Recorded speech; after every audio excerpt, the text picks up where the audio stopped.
पद्धतीने राजकारण हे सुरू केलंय। आज व्हिडिओमध्ये तुम्ही इथं जे बसलेत स्टेजवर खाली संध्याकाळपर्यंत तुमच्यातल्या सगळ्यांना फोन येणार आहे की तुम्ही कसं काय गेले, काय पाहिजे इकडे या।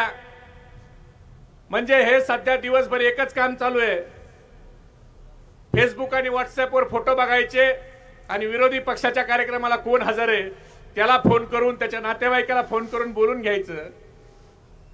एवढा एकमेव कार्यक्रम सध्या विरोधी पक्षाकडे चाललाय।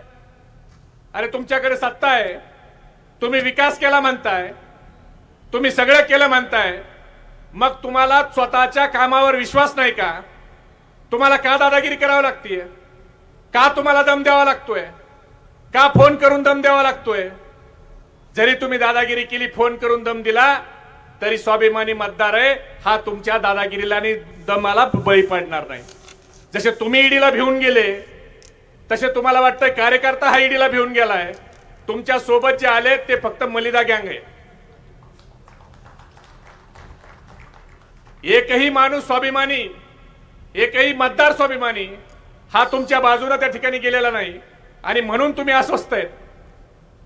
संजू भाऊ जगतापांना मी आता जगताप साहेबाला विचारत होतो की नेमकं पुरंदरनी 15 दिवस एवढ्या मोठ्या मोठ्या गप्पा मारल्या, काय काय सांगितलं, उर्मट, उद्धट, नीच हे आम्ही नाही म्हणलो, नालायक, विंचू, अजून काय विंचू, जनरल ड्राय हे आम्ही नाही म्हणलो। 15 दिवस एवढ्या मोठ्या मोठ्या गप्पा मारल्या।